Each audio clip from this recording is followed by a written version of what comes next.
I welcome you to another exciting episode of Your Voice coming from Pivot Media Center, where we discuss politics, economy, sports, entertainment, and a whole lot more. Today's episode promises to be informative and engaging. I am your favorite host, Mbai Emmanuel, aka Pacman. With me today is no other than one of Abuja's finest youths in the person of Comrade Abdullahi Suleiman Ango, the Mandate Secretary, Youth Development FCT. Join me. Hello, sir. Good morning. It's good to meet you. You're welcome. All right, let's kick off with today's interview. All right. How do you feel about the creation of Mandate Secretary, Youth Development Office by this administration? Well, we need to be grateful to God for sparing our lives, to witness today. Indeed, historically, FCT had never had anything called Youth Development Secretariat. Sure. We have been privileged to be participating in politics precisely from 1999 till date. And unapologetically, I have been a member of our opposition party not until 2015, when APC became, the ruling party in Nigeria. I must confess that we as indigenous and residents, specifically the youth constituency, we have never been happy, been blessed like the creations of our Youth Development Secretariat. And I must tell you that we as indigenous and residents of FCT, we are lucky to have somebody like President Ahmed Bola Tinubu as our president, because not only that, we must, in all circumstances and occasions, appreciate Mr. President for appointing Barrister Wike as FCT Minister. Indeed, as an APC member, when the announcement was made, when Barrister Wike was given FCT Minister, it generated a lot of concerns. Sure.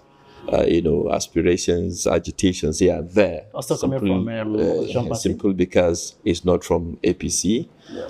And but after like a period of, let's say, 2-3 months, carefully watching his administrative skills, I began to understand the reason, the rationale why President Tinubu appointed him. I began to understand that the president have a vision. The president have a mission as far as FCT is concerned.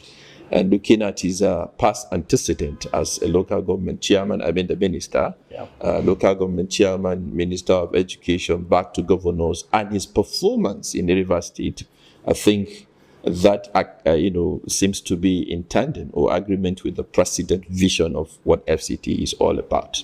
So the creations of FCT Youth Development Secretariat came as a result of engagement. I think he's a minister that we've never had it can't, as far as FCT is concerned. Sure. When there was agitation for national protest, he said, no, come, let's discuss. Come, let's reason together and discuss. So he came down, despite his tight schedules. He went around the 6 area council, had engagement with the youth. So part of the engagement process, there were demands. Of course, politics is all about demand and supply. Sure.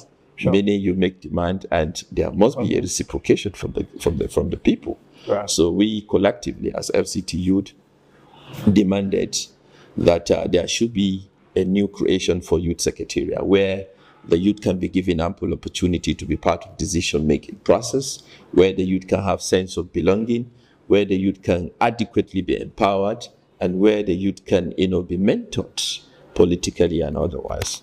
And to God be the glory, within a twinkle of an eye, to be precise, within 24 hours, he talked to Mr. President, and because of the confidence Mr. President had in him, he graciously granted our request. And I want to tell you, on that fateful day, it was not only one request. If I'm not mistaken, we made like 8 requests, and all of it was graciously granted. Oh, that's a good one. And there comes to the issue of a good news that we've never had in the history of FCT. The creations of Youth Development Secretariat, and coincidentally, by providence, by a divine arrangement, the minister, the stakeholders of FCT deem it necessary that I should be the pioneer mandate secretary.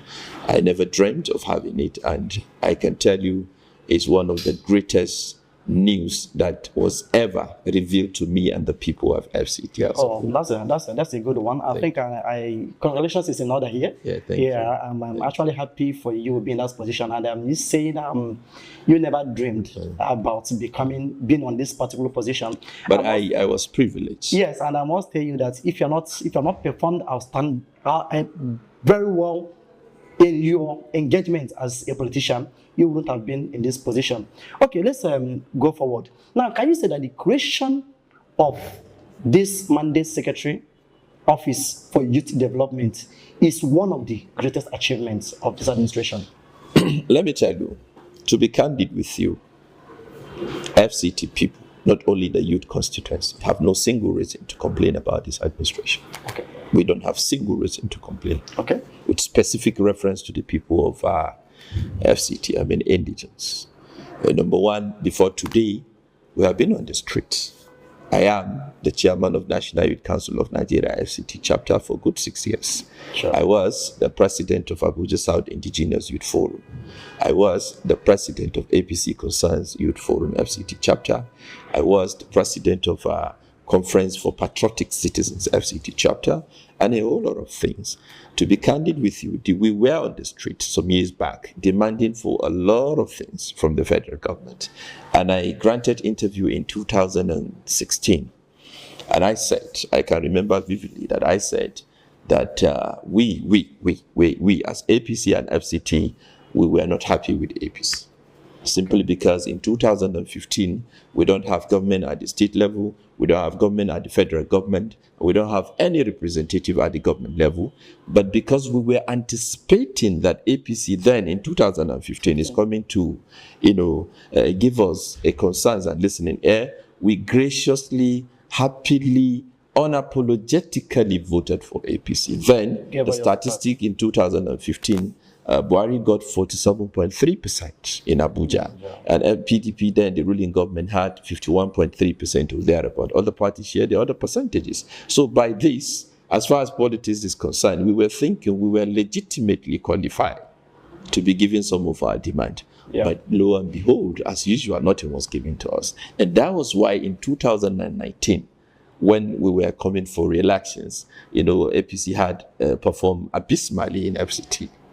I don't know if you understand, because our people were pained, our people were aggrieved, our people were so disappointed with the then government because we performed.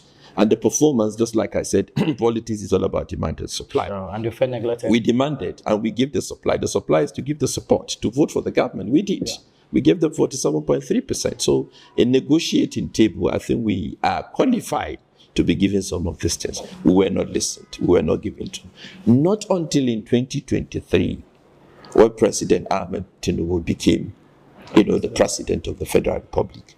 And you can bear me witness that I think it was even a debatable issue that FCT were not able to get a 25% requirement. I think that led to, a constitutional interpretation. It was a litigation on its own that nearly, caused a lot of issues. Guess what? This government that we refused, or our people thought, is that the same thing of 2015, I refused to support them.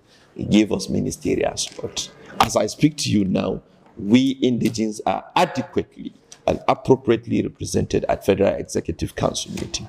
That's a very good achievement. Number two, the greatest achievement again that came to the people of FCT, to be candid, without fear, favor, or sentiment, is the appointment of Barrister Wike as FCT minister. Do you know why?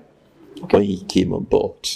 Today, as I speak to you, FCT, we have head of civil service. Yep. Before him, the permanent secretaries are usually, sent from the head of Federal Civil Service Commission. But today, as I speak to you, and we used to have only one permanent secretary for the entire agencies and what have you of the FCT. But today, we have so many permanent secretaries. That's a good one. That has decongested, a whole lot of things. We have so many directors. And now I can tell you there are efficacies and efficiency in administration in FCT. That's number two. Number three, mandate secretariats that was, traditionally practiced here. We don't have women affairs. When Barrister Wike came on board, he requested and they were given. Today I can tell you that we have mandate secretary, women affairs. Apart from that, again, we requested that we want Youth Development Secretariat, and it was also given to us again.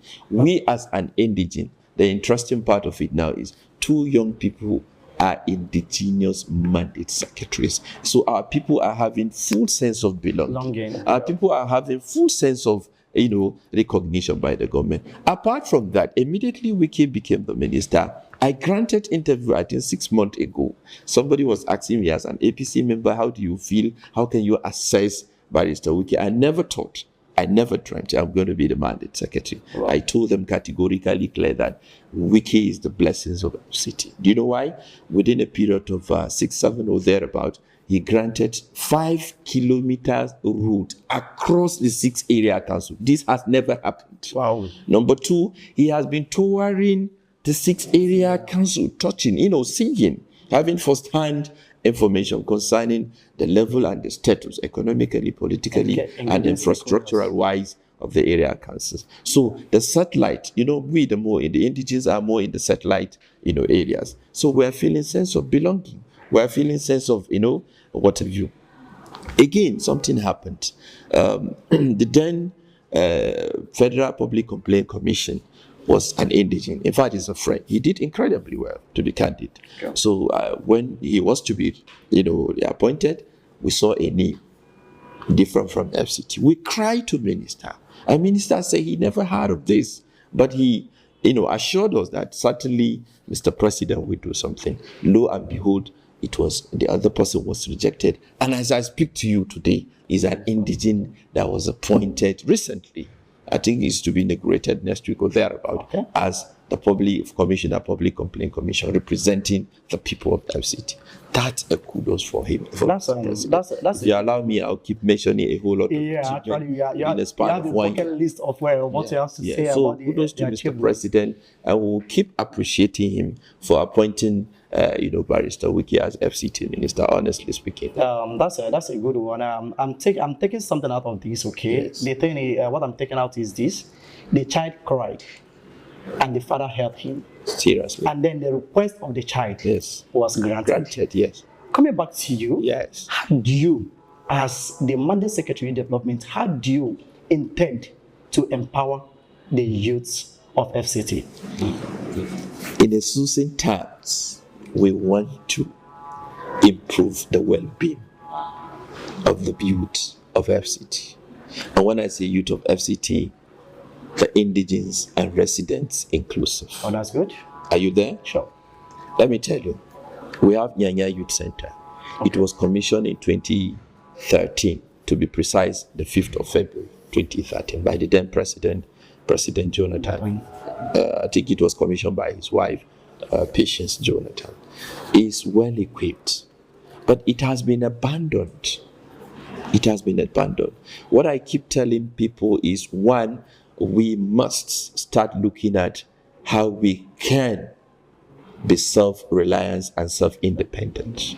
And how can we get that? We must have to improve in our skill acquisitions program. We must have to improve in our vocational skills training. We must have to engage, encourage, and support our youth to go into, technological, advancement programs. Something like content creations, programmers, artificial intelligence, robotics, and whatever. We must have to encourage them so that they can be self-reliant. Number 2, we must have to boost the small and medium, enterprises, their businesses. We must have to give them grants. We must have to give them loans so that they can boost their economic activities. Right? So, and in fact, we have to improve the sporting activities so that it can, take their mind away from committing crimes. Yes. There. And apart from that, let me tell you one thing. This government, by mere creations of this department, secretariat, it means that they have concerns for the youth. And I can assure you that from next week, goodies will start flowing to the youth of FCT. And that I can assure you, because our principal, the minister, is somebody that doesn't joke, honestly speaking. Oh, that's actually a big promise. Oh, thank you. And an indigenous of us, Abuja here and FCT, we are looking forward to that. And having looked at your antecedents and have you been so profound in your engagement in politics and here in Abuja, there's no doubt, definitely, that you are going to perform. Now, are there core mandates for you as the mandate secretary, Youth Development? Yes, there are. And like I told you, this is a newly created secretariat.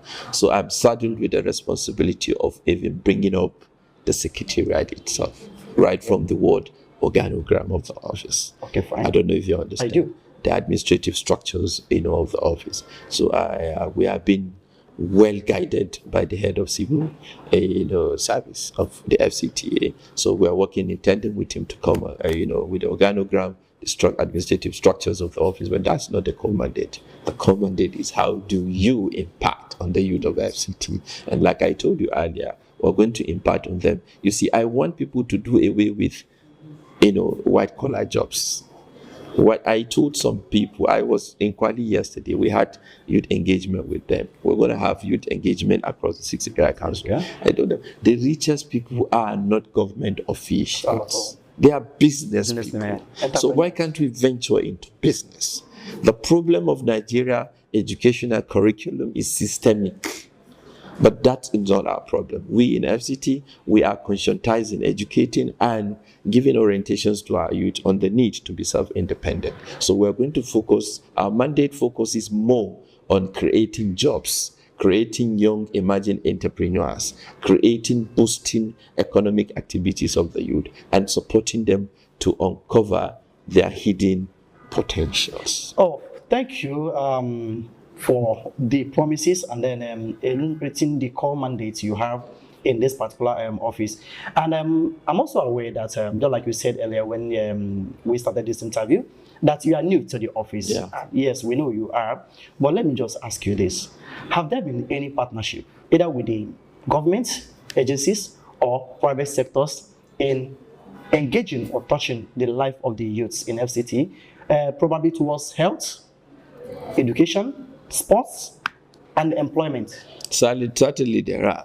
Okay. I am privileged to be the National Youth Council of Nigeria. So meaning before I came on board here as mandate secretary, I am in touch with the Youth Development Secretariat, Youth Development Department, which was under the Social Development Secretariat. They used to have partners, with NGOs, some government agencies in areas of education, in areas of technology, in areas of health, and so many areas. So however good you are, if a platform is not created for you, you can't do well. Yeah. So by mere creations and appointment of, mandate secretary, we were able to have visited, I can tell you categorically, more than 7 ministers. In fact, there are so many meetings the minister will say, mandate you go and represent us. I remember we just had a meeting with the Minister of Youth, Dr. Jamila. We talked about National Youth Investment Fund. We talked about a whole lot of economic activity. The State Minister of Youth, I can tell you, he has sent more than 3 people to see how we can, 3 agencies to see how we can partner and improve the lives of the youth of FCT. Above all, we are now part and parcel of the government. So wherever the youth of Nigeria are going to speak, FCT will also be represented there. We are no longer marginalized in the area of youth involvement and participations in policy making, decision making processes, and governance as far as Nigeria is concerned. So this platform is a great platform, and we hope and we do believe and we have the firm conviction that after Suleiman, continuously we're going to have youth representation as far as FCT is concerned. And that's our best to ensure that we are adequately representing the voice, aspirations, and dreams of FCT youth. All right, good. Thank you, Comrade. But before I round up this interview with you, just in a sentence, please, what is your message to the youth of FCT? Politics is all about demand and supply. Okay. Supply means support. That's good. Contribute. Thank you so much. Encourage. Be calm. Be law abiding. Be patriotic. Goodies are coming under this administration. Renew hope is certain. and is positive. I love that. Thank you so much. I love that. Thank you, Comrade, for all the information you have given us today and for our message to the youth. And to my dear viewers, thank you for joining us on today's episode. We have been speaking with the Mandate Secretary, Youth Development FCT, and the person of Comrade Abdullahi Suleiman Ango. Join us next time when we bring you more engaging and entertaining interviews on your voice on the Youth Media Center. I'm still your favorite host, Mba Emmanuel, aka Pacman, signing out.